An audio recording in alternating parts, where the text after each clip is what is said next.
ہوتی تو دماغ میں ہے, لیکن اس دماغ کا سب سے پہلا اثر کہاں پڑتا ہے؟ دل پہ. جب بھی آپ غمزدہ ہوگے یا خوش ہوگے, دل کی دھڑکن آپ کی چینج ہو جائے گی, خوشی میں الگ ٹائپ کی اور غم میں الگ. اس لیے لغت میں بھی, قرآن میں بھی, حدیث میں بھی خوشی اور غمی کا محل دل کو بتایا گیا, کیونکہ پہلا اثر کس پہ پڑتا ہے؟ دل پہ. اس کی مثال ایسے ہے, ہم سوتے ہیں تو دماغ سوتا ہے, لیکن ہم کیا کہتے ہیں؟ آنکھیں سو رہی ہیں, کیونکہ دماغ جب سوتا ہے تو سب سے پہلے اثر کس پر آتا ہے؟ آنکھوں پہ آتا ہے. آنکھوں, لہذا لغت جو ہے نا, اہل لغت وہ آنکھوں کی طرف نسبت کرتے ہیں. آنکھ دیکھ کے پتا چلتا ہے کہ سو رہا ہے کہ جاگ رہا ہے, حالانکہ سوتا تو دماغ ہے. دماغ کون دیکھ رہا ہے بھائی؟ نظر کیا آ رہی ہیں؟ آنکھیں. جیسے ہی دماغ سوئے گا سب سے پہلے آنکھیں کیا ہوں گی؟ بند. سب سے پہلا اثر آنکھوں پہ پڑتا ہے. کبھی نہیں آپ نے دیکھا ہوگا بندہ سو رہا ہے اور آنکھیں کھلی ہوئی ہیں اس کی, ڈر جائے آدمی, بھاگ جائے وہاں سے.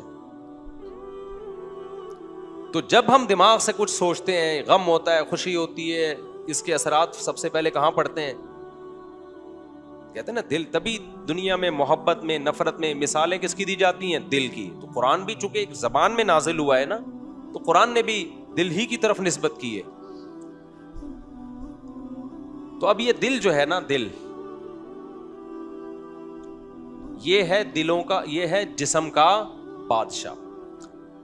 تو خوشی کا محل, جہاں خوشی محسوس ہوتی ہے, وہ جگہ کیا ہے؟ بولو, دل. آپ خوشی کے اسباب اختیار کرنے کے لیے کبھی زبان کو لذت دیتے ہیں اچھے کھانے کھا کے, ہو بھی جاتی ہے, دل میں خوشی محسوس ہوتی ہے. کبھی ہاتھوں کو لذت, کبھی نظر کو لذت, کبھی کانوں کو لذت, گانے سن رہے, تھرتھرا رہے. کمال کی بات یہ ہے کہ اللہ نے یہ سارے اعضاء آپ کے اختیار میں دے دیے. آپ اپنے ہاتھ کو جدھر چاہیں گھمائیں, آنکھوں کو جدھر چاہے گھمائیں, زبان سے جو چاہیں بولیں, جو چاہیں کھائیں. لیکن جو جہاں سے ان تمام اعضاء کو اپنی چاہتوں میں استعمال کر کے جو خوشی حاصل ہوتی ہے, محسوس ہوتی ہے, وہ ہوتی کہاں ہے؟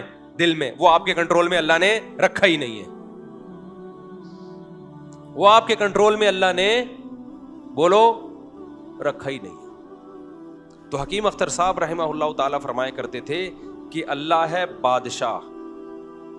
بادشاہ جب کسی ملک پہ چڑھائی کرتے ہیں تو ان کا ہدف چپڑاسی اور گلی کے جمعدار نہیں ہوتے. بادشاہوں کا ٹارگٹ بادشاہ ہوتے ہیں. سمجھ میں نہیں آ رہی بات؟ میرا خیال ہے بادشاہوں کا ہدف کیا ہوتا ہے؟ بادشاہ ہوتے ہیں. وہ دائیں بائیں جانے کی کوشش, کبھی بادشاہ نے دیکھا کہ بادشاہ نے کسی ملک پہ چڑھائی کی ہو اور اپنے فوجیوں سے کہا ہو کہ بادشاہ اور وزیر کے علاوہ جتنے جو گلی محلے میں جمعدار گھوم رہے ہیں سب کو گرفتار کر کے لے آؤ. وزیر بولیں گے بادشاہ سلامت, کیا ہو گیا؟ وہ ان کا کیا لینا دینا ہے یار؟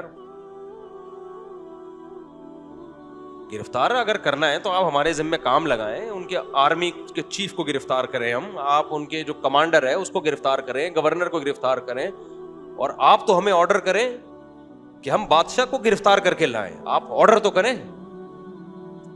بادشاہوں کی سوچ نیچی ہوتی ہے یا اونچی ہوتی ہے؟ تبھی اسلامی سلطنت میں جتنے بادشاہ گزرے سب کی 4 بیویاں تھا. استغفر اللہ, پھر ٹاپک دوبارہ آ گیا. ایک دفعہ کوشش کرتا ہوں. اس سے پتہ چلتا ہے کہ جن کی 4 بیویاں ہوتی ہیں ان کی سوچ کیسی ہوتی ہے؟ بادشاہوں والی ہوتی ہے. چاہے خود بادشاہ نہ بھی ہوں, گھر میں غلام ہو جائے, استغفر اللہ, پھر دوبارہ سچ نکل رہا ہے, یعنی چاہے وہ بادشاہ نہ بھی ہوں, گھر میں بھی اچھی زندگی گزار رہے ہوں, لیکن بادشاہ نہ بھی ہوں, لیکن سوچ کیا ہے ان کی؟ اب دیکھو چپ ہو گئے نا. سوچ کیا ہے؟ بادشاہوں. اس لیے شوق 4 کا رکھو. 4 کا شوق رکھنا اس کی علامت ہوگی, اس کی علامت ہوگا کہ تمہاری سوچ کیا ہے؟ بادشاہوں والی سوچ. سوچ تو اچھی رکھو نا میرے بھائی. تو حضرت حکیم اختر صاحب فرمایا کرتے تھے کہ بادشاہ جب ملک پہ حملہ کرتا ہے تو اس کا ہدف کیا ہوتا ہے؟ بادشاہ ہوتے ہیں.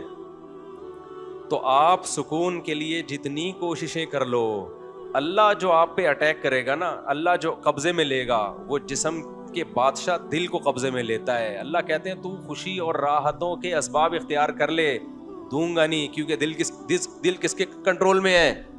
دل میں نے. آنکھیں تیرے کنٹرول میں دے دی ہیں, ہاتھ تیرے کنٹرول میں دے دی ہیں, دل میرے کنٹرول میں ہے, یہاں سکون آنے نہیں دوں گا, کچھ بھی کر لے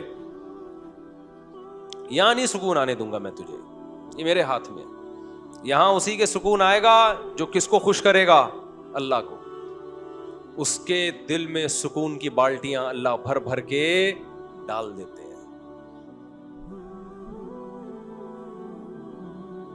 فَلَنُحْيِيَنَّهُ حَيَاةً طَيِّبَةً, یہ اس آیت کا مفہوم ہے کہ ہم بہترین پاکیزہ زندگی دیں گے ان لوگوں کو جو مجھے یاد رکھیں گے, جو میری محبت کو دل میں جگہ دیں گے. تو میرے بھائی اپنی ڈکشنری سے اللہ کے سوا سب کو کیا کر دو, نکال دو. سب باطل ہے. جس سے محبت کرو کس کے لیے, اللہ کے لیے.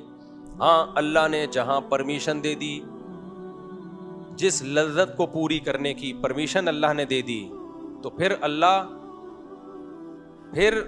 کی رضا ہے کہ اللہ چاہتے ہیں کہ میرے بندے حلال لذتوں سے فائدہ اٹھائیں. آپ کا دل چاہ رہا ہے, شدید بھوک لگ رہی ہے, نہاری کھانے کا دل چاہ رہا ہے, وہ آپ کھا لو. اللہ کی طرف سے پابندی نہیں ہے, بلکہ بلا وجہ ایوائڈ کرو گے, فنٹر بننے کی کوشش کرو گے تو یہ آپ کی اپنی شریعت ہے. اللہ اس پہ آپ سے خوش نہیں ہوگا. ہاں اعتدال سے کھاؤ, کیونکہ زیادہ کھانا شریعت میں پسندیدہ کام نہیں ہے. تو یہ بات تو طے ہو گئی کہ سکون اگر چاہتے ہو نا, دیکھو یہ جو خواہشات ہیں نا, خواہشات جن کے پیچھے ہم بھاگ رہے ہیں, یہ بھی خواہش, یہ بھی خواہش, یہ بھی خواہش, یہ بھی خواہش, آپ پوری کرو اپنی خواہشات. سب سے بڑی خواہش بنا دو اللہ کی رضا. اسلام رہبانیت نہیں سکھاتا کہ صرف اللہ کا مطلب یہ کہ اب نلی نہاری بھی کھانا چھوڑ دو, اب شادیاں بھی چھوڑ دو, اب بچوں سے محبت کرنا بھی چھوڑ دو, اب کاروبار بھی چھوڑ دو. یہ اللہ رسول کی تعلیمات بولو بھائی نہیں ہے.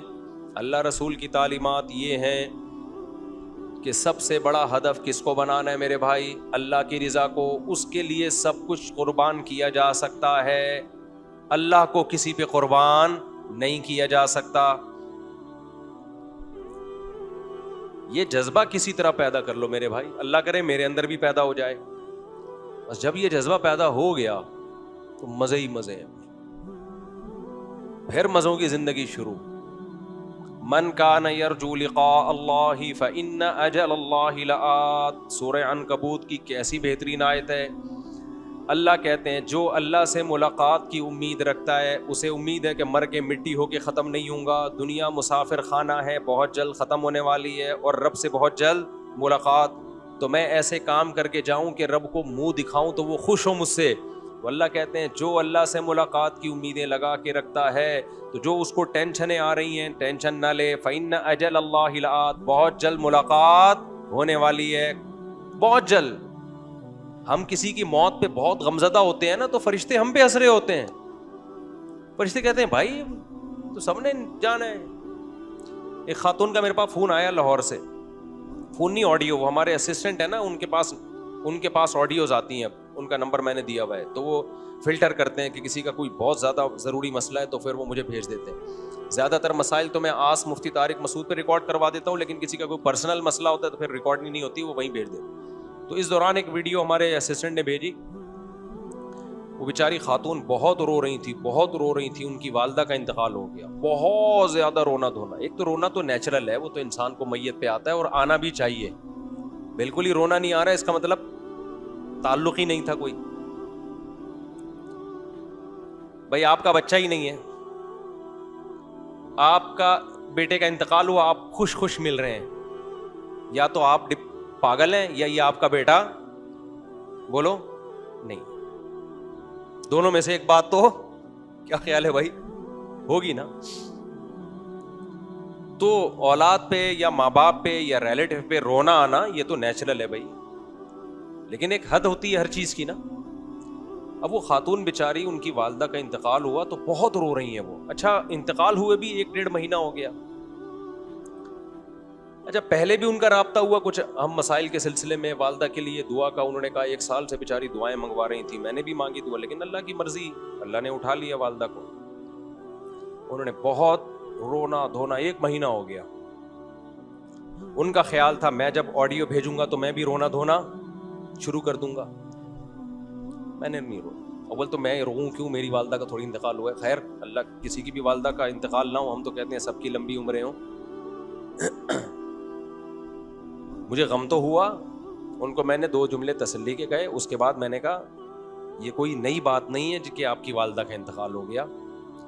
آپ کی والدہ کا بھی ایک دن انتقال ہوا تھا, اور اپنی فکر کریں تھوڑے دنوں میں آپ کا بھی کیا ہونے والا ہے, انتقال. تو بچے آپ کے بھی رو رہے ہوں گے. یہ پلیٹ فارم ہے بھائی. گاڑی آتی ہے, پرانی گاڑی آتی ہے, نئی گاڑی آتی ہے, پرانی والی پلیٹ فارم چھوڑ کے نکلتی. ہم سرگودا جاتے تھے, سپر ایکسپریس پلیٹ فارم پہ کھڑی ہوتی تھی اور ہم پلیٹ فارم پہ کھڑے ہوتے تھے. آپ کہیں جب وہ پلیٹ فارم پہ کھڑی ہوئی ہے تو ہم گاڑی میں کیوں نہیں کھڑے ہوئے, ہمیں پتہ یہ نہیں چلے گی, یہ نہیں چلے. جیسے ٹھگنے مرد اور ٹھگنی عورت کے بچے بڑے نہیں ہوتے نا, ایسے ہی اس زمانے میں ٹرینیں چلتی نہیں تھیں تو کئی گھنٹے لیٹ. تو اب پلیٹ فارم پہ جب پرانی گاڑی پلیٹ فارم چھوڑ کے نکلتی ہے تو پھر نئی گاڑی آتی. نئی گاڑی کے آنے کے لیے پرانی کو چھوڑنا پڑتا ہے. تو بھائی آج ہم کسی کے ماں باپ ہیں, آج ہم مریں گے, کل ہمارے بچے مریں گے, کل ہمارے ماں باپ دنیا سے گئے تھے, دادا دادی گئے تھے, نانا نانی گئے تھے. یہ تو ایک چکر لگا ہوا ہے. موت کے لیے پیدا کیا گیا ہے, زندہ رہنے کے لیے تو پیدا کیا ہی نہیں ہے. تو جس کام کے لیے پیدا کیے وہ کام نہیں ہوگا کیا؟ اس میں اتنا ٹینشن لینے کی کیا بات ہے بھائی؟ سب مریں گے بھائی, سب نے ایک ایک کر کے پتلی گلی سے بولو نکلنا ہے. عربوں میں بڑی خاندانی چیزیں ہیں بعض, کیونکہ ہم لوگ ہندوؤں کے ساتھ بہت رہے نا, تو ہمارے یہاں موت زندگی کو بہت زیادہ ویلیو دی جاتی ہے. عرب نہیں زیادہ لفٹ کراتے.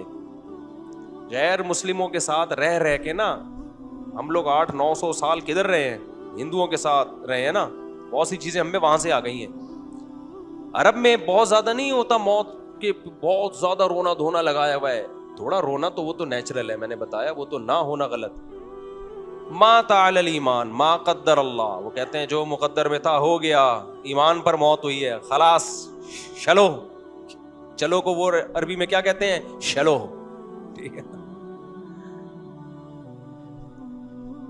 تو میں نے اپنے بارے میں کچھ وصیتیں کی ہیں کہ میں مر جاؤں تو کیا ہوگا, وہ میں نماز کے بعد وصیتیں بتاؤں گا انشاءاللہ. مجھے یاد دلانا میں مر جاؤں تو کیا کرنا ہے اور کیا نہیں کرنا ہے. سمجھ رہے ہو؟ ہم بھی مریں گے نا, اللہ کرے وصیت سے پہلے ہی نہ مر جاؤں کہیں, یعنی تو وصیت کرنے کا تو ویسے کی بھی ہے لیکن دوبارہ کروں گا. ہمارا ہدف صرف ایک ہے میرے بھائی, وہ کیا ہے, اللہ. اللہ خوش ہے, سب سیٹ چل رہا ہے مارکیٹ میں. اللہ ناراض ہے تو سارے زندہ بھی ہوں تو غلط ہے. کیا کرنا ہے ایسی زندگی کا بھائی؟ مسلمان کا ہدف کیا ہوتا ہے, ایک اللہ. مسلمان کا ہدف کیا ہے, ایک اللہ بس, اور کچھ بھی نہیں ہے. تو اللہ کی محبت پیدا کرنی ہے, اس سے سکون ملے گا, دنیا کا مسافر خانہ ہونے کا احساس بڑھے گا. یہ دونوں چیزیں لازم ملزوم ہیں. دنیا مسافر خانہ ہے تو پھر اللہ سے محبت ہوگی, کیونکہ پھر دنیا دل لگانے کی جگہ رہے گی نہیں آپ کی نظر میں. پھر آپ کا دل خالی ہو جائے گا. کس کی محبت کے لیے؟ اللہ کی محبت. دل تو کسی نہ کسی کو چاہتا ہے, دل خالی نہیں رہتا. دنیا نکلے گی تو اللہ آئے گا, اللہ نکلے گا تو دنیا آئے گی. سمجھ رہے ہو کہ نہیں سمجھ؟ اب جن کے دل میں اللہ کی نہیں ہے محبت, ان کے دل میں دنیا کی ہوس ہے, دنیا کی محبت کے گٹر ابل رہے ہیں ان کے دلوں سے. یہ بھی مل جائے, یہ بھی مل جائے, یہ بھی مل جائے, یہ بھی مل جائے. اور یہ یاد رکھو, یہ جو آج کل میں بار بار کہتا ہوں 2 بچے ہی اچھے تاکہ وہ تربیت یافتہ ہوں, یہ بھی دنیا کی محبت ہے. تربیت مقصد نہیں ہوتی, کماؤ پوت بنانا مقصد ہوتا ہے. اس کو کہہ رہے ہو ایکچولی 2 بچے ہوں گے, ایک ڈاکٹر بنے گا, ایک انجینئر بنے گا. مقصد کیا ہے؟ کما کے لائے گا. تو یہ باپ ہی کی تربیت نہیں ہے, ماں ہی کی تربیت نہیں ہے, تو بچے کی تربیت کہاں سے ہوگی؟ تربیت یہ نہیں ہے. تربیت ہے انسان کا بچہ بنے, بھلے ٹماٹر بیچے, رکشے والا بنے, لیکن ایماندار ہو. اسلام میں تربیت کا مفہوم وہ نہیں ہے جو ہمارے سیکولر اور لبرل طبقے کی نظر میں ہے. اسلام میں غربت کوئی عیب بولو نہیں ہے, عیب ہی نہیں ہے غربت. عیب ہوتی تو ہمارے نبی غریب کیوں ہوتے؟ ہمارے نبی نے دعا مانگی, اللہم اشرنی فی المساکین او کما قال صلی اللہ علیہ وسلم, اللہ قیامت کے دن میرا شمار مسکینوں میں کرنا, مساکین میں مجھے اٹھانا. ہاں وہ غربت عیب ہے جو آپ کی سستی اور کاہلی کی وجہ سے, جس میں دوپہر 2 بجے ناشتہ ہو رہا ہے, پھر جاب تلاش کرنے کے لیے نکل رہا ہے. یہ والی غربت یقیناً کیا ہے؟ عیب ہے. اللہ کی طرف سے غربت ہے, اور زیادہ تر اللہ ہی کی طرف سے ہوتی ہے میرے بھائی. ہر ایک کو اللہ امیر بنائے گا ہی نہیں. اللہ نے کہا ہے کہ لِيَتَّخِذَ بَعْضُهُمْ بَعْضًا سُخْرِيًّا, میں سب کو امیر نہیں بناؤں گا, کچھ کو امیر بناؤں گا, کچھ کو غریب, تاکہ امیروں کا کام بھی چلتا رہے. سارے امیر ہو گئے, سب کی فیکٹریاں کھل گئیں, تو ملازم امپلائی کون ہوگا؟ لیبر کا کام کون کرے گا؟ ابے سب نہیں کمپنیاں کھول کے بیٹھ گئے, تو کمپنی کے لیے تمہیں ملازم کہاں سے ملیں گے؟ یہ تو اللہ کا نظام ہے. مالدار لوگ تھوڑے رہیں گے, پھر متوسط اور زیادہ, غریب سب سے زیادہ رہیں گے. دیکھو فوج میں آفیسر رینک جتنا اوپر ہوتا چلا جائے گا نا, تو اس کی تعداد اتنی کم ہوتی چلی جائے گی. لیفٹیننٹ بہت زیادہ, کمیشن آفیسر سب لیفٹیننٹ سے شروع ہوتا ہے, تو سب لیفٹیننٹ سب سے زیادہ, پھر اس سے کم لیفٹیننٹ, پھر اس سے کم میجر, میجروں کی تعداد اور کم ہوتی ہے نا, پھر کرنل اس سے بھی کم. تو جتنا اوپر جائیں گے پھر آخر میں سب سے بڑا چیف آف آرمی وہ ایک ہی ہوتا ہے, اور جتنا نیچے آئیں گے تو یہ تعداد بڑھتی چلی جائے گی. یہ اللہ کا بنایا ہوا نظام ہے کہ بہت مالدار تھوڑے سے ہوں گے, پھر تھوڑے زیادہ مالدار, پھر, اور غریبوں کی تعداد ہمیشہ سب سے پوری دنیا میں زیادہ رہے گی. اور جس کی تعداد سب سے زیادہ ہے آپ ان کو برا بھلا کہنا شروع کر دو, تو اس کا مطلب کھوپڑی صحیح کام نہیں کر رہی ہے. تو اب میں آپ سے ایک بات عرض کروں گا. دیکھو یہ تو طے شدہ حقیقت ہے, اللہ کی محبت کے بغیر دل اللہ کے ہاتھ میں, دل میں آپ سکون پیدا نہیں کر سکتے, یہ ناممکن ہے. اور یہ کس کے ہاتھ میں ہے؟ بادشاہ نے کنٹرول کس کا کیا ہوا ہے؟ جسم کے بادشاہ, کائنات کے بادشاہ نے کنٹرول رکھا ہوا ہے جسم کے. اللہ کہتے ہیں کہ تو جو مرضی کر لے, خوشیوں کے جتنے اسباب اختیار کر لے, دل کس کے ہاتھ میں ہے؟ میرے ہاتھ میں, جب چاہوں گا گھما دوں گا. تبھی آپ نافرمانوں کا دیکھو, کہہ رہے ہیں یار کوئی ٹینشن کی وجہ ہی نہیں ہے, پھر بھی پتہ نہیں کیا مصیبت ہے یار. ایک لاشعور میں ایک عجیب سا خوف ہے, ہر وقت کیسے رہتے ہیں یہ. تو وجہ کیا ہے؟ اللہ تعالیٰ جدھر کو چاہے گھماتے رہتے ہیں اس کو. اللہ کہتے ہیں ٹھیک ہے تو زور لگا لے.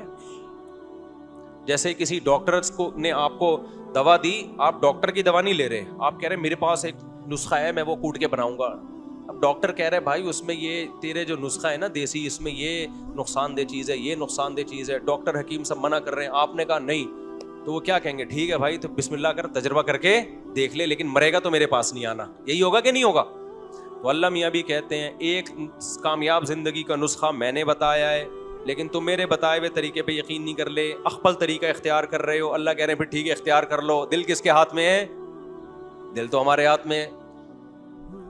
آپ کا بچہ غیر قانونی طریقے سے سعودی عرب بھاگا کسی کمپنی میں جاب کے لیے, آپ نے منع بھی کیا, ڈنکی لگا کے گیا, منع کر رہے ہو نہیں جا رہا, ہر طرح سے سمجھا دیا, آپ سے ناراض ہو کے نہیں جی نہیں ماننی باپ کی. کمپنی جہاں جا کے جاب کرنی ہے اس کا اونر آپ کا دوست ہے, تو آپ کیا کہتے ٹھیک ہے چلا جا بھائی, کمپنی کس کے کنٹرول میں ہے؟ میرے کنٹرول میں, میں جاب ملنے ہی نہیں دوں گا تجھے.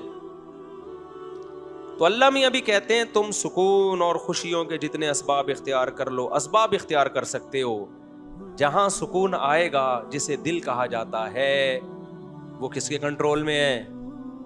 وہ میرے کنٹرول. میں جدھر کو چاہوں گا گھما دوں گا. ساری اسباب ہو کے بھی خوشی نہیں ملے گی تمہیں. اب میرے بھائی ایک بات یہ طے ہو گئی ہے نا, میں ہمیشہ اس ٹاپک پر بیان کر کے آخر میں جو اصل موضوع ہوتا ہے اس پہ ٹائم ہی ختم ہو جاتا ہے. کتنا ٹائم ہو گیا؟ 2:24 ہو رہے, بس بات کو سمیٹتا ہوں میں. دیکھو یہ تو طے شدہ حقیقت ہے کہ اللہ کے علاوہ اللہ سے محبت سب سے غالب رکھنی ہے, یہ اس کائنات کا مقصد ہے.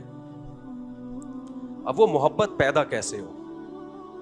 وہ محبت, اس کے لیے بہت سارے طریقے علماء بزرگان دین اختیار کرواتے ہیں. اب لوگوں نے بزرگوں سے تعلق ہی چھوڑ دیا تو نتیجہ کیا نکلا کہ جہاں دیکھو ہر چیز اس کی مارکیٹ سے ملتی ہے نا, کیا خیال ہے؟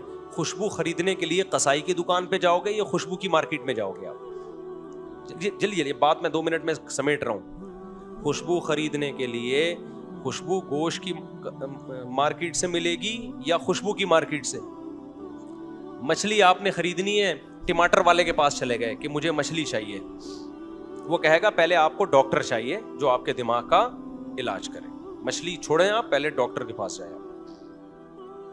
تو اسی طرح اللہ کی محبت کن سے ملتی ہے؟ ان لوگوں سے ملتی ہے جن کے دلوں میں اللہ کی محبت ہو اور وہ اس محبت کو بانٹ رہے ہوں. قرآن کے الفاظ دیکھو, الرحمن فاسأل بہ خبیرا. سورہ فرقان میں اللہ تعالیٰ نے اپنی قدرت بیان کی. الم تر الی ربک کیف مد الظل, دیکھتے نہیں کیسے سایوں کو سمیٹتا ہوں. خلق من الماء بشرا, دیکھتے نہیں پانی کے ناپاک قطرے سے کیسے ایک انسان کو بناتا ہوں اور ددیال نلیال اور سسرال کا خاندان دے دیتا ہوں اس کو, پانی کو ایسی عزت دے دی. دیکھتے نہیں آسمان سے کیسے پانی برساتا ہوں. وَلَقَدْ صَرَّفْنَاهُ بَيْنَهُمْ, پانی ایک جگہ برستا ہے, نہروں اور چشموں کے ذریعے پھیلتا پوری دنیا میں. مرج البحرین ھذا عذب فرات, دیکھتے نہیں میٹھے اور کھارا پانی کیسے ایک ساتھ چلتا ہے. وجعل بینہما برزخا وحجرا مہجورا, کیسی دیوار درمیان میں کھڑی کر دی, نہ کھارا میٹھے میں جا رہا ہے اور نہ میٹھا کھارے میں جا رہا ہے. وَلَهُ الْجَوَارِ الْمُنشَآتُ فِي الْبَحْرِ كَالْأَعْلَامِ, پانی کا کام ہے ڈبونا. دیکھتے نہیں اتنے بڑے بڑے جہاز کتنے ٹنوں من مال لے کے سمندر کی پشت پہ تیرتے ہوئے سفر کرتے ہیں.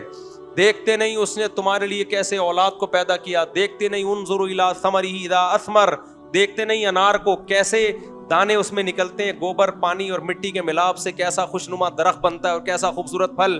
اللہ اپنی قدرت بیان کرتے کرتے کہتے ہیں الرحمن, رحمان کے بارے میں اگر تم نے پوچھنا ہے سائنسدانوں سے مت پوچھو, وہ انار میں الجھا دیں گے, وہ دودھ میں الجھا دیں گے, وہ بارش کے پروسیس میں الجھا دیں گے, وہ تمہیں مادی چیزوں میں الجھا دیں گے. رحمان کے بارے میں اگر تم نے پوچھنا ہے فاسأل بہ خبیرا, باخبر سے پوچھو جو رحمان کی محبت اور اس کی معرفت کو جانتا ہو. وہ اللہ والے تمہیں بتائیں گے, وہ لمس یونیورسٹی کے پروفیسر نہیں بتائیں گے تمہیں. لمس یونیورسٹی کا میڈیکل سائنس کا پروفیسر دودھ پہ رپورٹ پیش کر دے گا آپ کے سامنے کہ دودھ ایسا ہے, لیکن جو رحمان کو جانتا ہے وہ دودھ سے دودھ بنانے والے تک پہنچے گا. ان لکم فی الانعام العبرہ کی آیتیں پڑھے گا, تمہارے لیے ان جانوروں میں عبرت کا سامان. نسقیکم مما فی بطونہ من بین فرث ودم لبنا خالصا سائغا للشاربین, دیکھو ان جانوروں کو سوکھا چارہ کھلاتا ہوں, کیسا چکنا گاڑا دودھ تمہارا رب ان سے پیدا کرتا ہے جو تمہارے حلق میں پھسلتا چلا جاتا ہے. ڈاکٹر نہیں بتائے گا رحمان کے بارے میں, ڈاکٹر دودھ کے بارے میں رپورٹ پیش کر دے گا کہ سوکھے چارے سے دودھ کیسے بنتا ہے. آپ کو اللہ والے بتائیں گے کہ جس نے سوکھے چارے سے دودھ پیدا کیا وہ کیسا طاقتور اور صاحب کمال بادشاہ ہے اور کیسا اپنے بندوں پر احسان کرنے والا بادشاہ ہے. دودھ تو صبح و شام پی رہے ہو, دودھ پلانے والے سے محبت کیوں نہیں کر رہے؟ اس کے کہنے پہ حی علی الصلاح جب وہ اذان کہلواتا ہے مسجد میں سجدہ کرنے کے لیے کیوں نہیں آتے؟ اس کے کہنے پہ نظر کی حفاظت کیوں نہیں کرتے؟ اس کے کہنے پر ماں باپ کے سامنے ماں باپ کی کڑوی کسیلی کو برداشت کیوں نہیں کرتے؟ تو یہ باتیں تمہیں ڈاکٹر, انجینئر, پروفیسر نہیں بتائیں گے. یہ باتیں تمہیں کون بتائے گا؟ وہ بتائے گا جو رحمان کو پہلے سے جانتا ہو, جس کے دل میں رحمان کی محبت ہو. تبھی اللہ کہتے ہیں الرحمن فاسأل بہ خبیرا, رحمان کے بارے میں پوچھنا ہے سائنسدانوں سے مت پوچھو, سیاستدانوں سے مت پوچھو. رحمان کا انٹروڈکشن وہ کروائیں گے جو رحمان کو جانتے ہیں. نہیں آ رہی میرا خیال ہے بات سمجھ میں؟ اس لیے حضرت حکیم اختر صاحب رحمہ اللہ فرمایا کرتے تھے کہ خوشبو ملے گی عطر کی مارکیٹ میں, گوشت ملے گا گوشت کی مارکیٹ میں. اللہ کہاں ملے گا؟ اللہ والوں کی مارکیٹ میں ملے گا آپ کو. تبھی ہم کہتے ہیں تبلیغ میں وقت لگایا کرو, 4 مہینے لگاؤ تبلیغ میں. لوگ کہتے ہیں ہم نے وقت لگایا میں تو کچھ آیا ہی نہیں. مسائل نہیں آئیں گے تمہیں تبلیغ میں, وہ علماء کے پاس بیٹھنے سے آئیں گے. لیکن جب صبح و شام اللہ کی باتیں سنو گے, اللہ سے ہوتا ہے, اللہ کے غیر سے نہیں ہوتا, دین کے ماحول میں جڑو گے تو اللہ کی محبت آئے گی. سمجھتے ہو کہ نہیں سمجھتے ہو؟ خانقاہوں میں اللہ والوں کے پاس جایا کرو, بزرگوں سے تعلق قائم کیا کرو, وہاں تمہیں کیا ملے گا؟ اللہ ملے گا. نفرت والی تقریریں سنو گے تو نفرت ہی پیدا ہوگی. فلانا ایسا ہے تو ڈمکانا ایسا ہے. تو آج دیکھو نا یوٹیوب پہ ایک تماشا مچا ہوا ہے, وہ اس کے خلاف, وہ اس کے خلاف, وہ اس کے خلاف, اور جو سب کے خلاف ہے وہ کہتا ہے میں کسی کے خلاف نہیں, حالانکہ وہ سب کے خلاف. تو سب ایک دوسرے کے خلاف ٹانگیں کھینچنے میں، اور نواز شریف اور شہباز شریف اور پی ٹی آئی اور عمران خان اور آرمی چیف، ان مذہبی اسکالر سے نکلو تو سیاستوں میں جھگڑتا ہے، زبان ہی گندی ہو جاتی ہے، وہ چور ہے تو وہ فلانا ہے تو وہ ڈمکانا ہے. او بھائی جو ہے وہ آپ کے کہنے سے چینج. اپنے منہ کو کیوں گندا کر رہے ہو یار؟ اور یاد رکھو جن کو ہم بہت غلط سمجھ رہے ہوتے ہیں ضروری نہیں کہ وہ اتنے غلط ہوں جتنے آپ سمجھ رہے ہیں. ہمیں تو جسے ٹھڑک ہوگی اس سے بدترین دنیا میں کوئی ہے نہیں، اور جس سے ہمیں عقیدت ہوگی اس سے نیک دنیا میں کوئی ہے نہیں. یہ تو ہم خود غلو کا شکار ہیں. میں بار بار کہتا ہوں جس سیاستدان کو آپ بہت برا سمجھ رہے ہو اتنا برا نہیں سمجھو، تھوڑا سا کم سمجھ لو بس. اور جس کو بہت اچھا سمجھ رہے ہو اس کو بھی تھوڑا سا کم اچھا سمجھنا. بہت اچھا ہے لیکن اتنا نہیں جتنا آپ بولتے. کیوں نہیں بھائی؟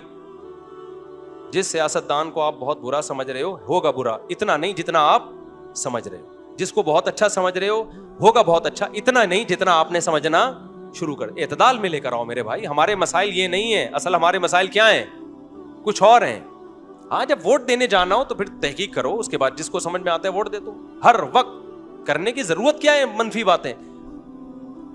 جب ہر وقت نیگیٹو باتیں کرتا ہے تو اللہ دل سے کیا ہو جاتا ہے؟ اللہ دیکھو جو بادشاہ لوگ ہیں وہ غلط جگہ پہ جائیں گے. بادشاہ جب علاقے میں کوئی سیاسی لیڈر بلایا جاتا ہے نا، علاقے کو صاف کروایا جاتا ہے، پھر آتے ہیں وہ لیڈر، گندے نالے بہ رہے ہوں، سیاسی لیڈر بھی نہیں آتا. تو اللہ بھی اس دل میں آتا ہے جو صاف ستھرا دل ہو. گٹر ابلنے والے دلوں میں اللہ جگہ نہیں بناتا. اللہ ہمیں سمجھنے کی عمل کی توفیق عطا فرمائے.